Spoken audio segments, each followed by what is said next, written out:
The dictionary definition of a covenant is a contract between two parties. In religious terms, there are two types of covenant, the greater covenant and the lesser covenant. But there is another covenant that pertains to God alone, and that is that God created humanity and promised He's not going to leave His children alone, but will send teachers from time to time to educate them. This is called the everlasting or eternal covenant. The greater covenant is a covenant made by the manifestation of God regarding the coming of the next manifestation. Moses is the fulfillment of a greater covenant made by Abraham. Jesus Christ is the fulfillment of a greater covenant made by Moses. Muhammad is the fulfillment of a greater covenant made by Jesus Christ. And the Bab is the fulfillment of a greater covenant made by previous manifestation regarding the coming of the herald. And Baha'u'llah is the fulfillment of a greater covenant made by all the manifestations of God in the past regarding the coming of the universal manifestation in the end time to unite all mankind and establish the everlasting kingdom of God on earth. Everlasting, according to Abdul-Baha, in this physical words term, is a long period of time. Baha'u'llah brought a cycle that will last 500,000 years. 500,000 years in this physical world's term is a long period of time. A lesser covenant is a covenant made by the manifestation of God regarding His successor.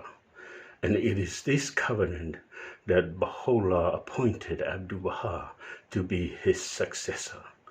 The common understanding of the believers regarding the line of succession in the Baha'i faith is that after Baha'u'llah, it's Abdul-Baha, and after Abdul-Baha, it is Shoghi Effendi, and after Shoghi Effendi, the Universal House of Justice.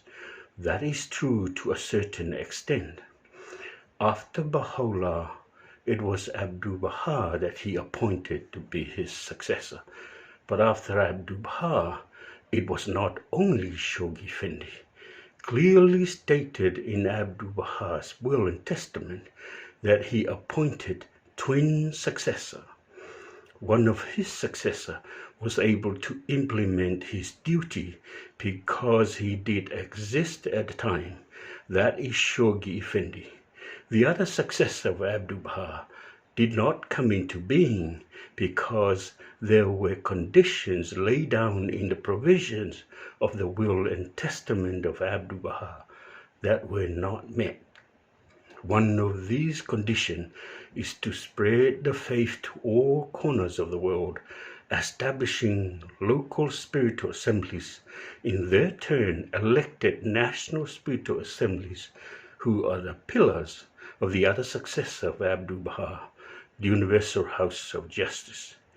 Shoghi Effendi spent his entire ministry in setting up teaching plan and implement them to fulfill the conditions laid down in the provisions of the will and testament of Abdul-Baha, and he succeeded tremendously.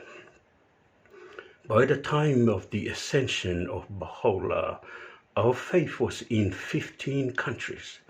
By the time of the ascension of Abdul-Baha, it was in 35 countries.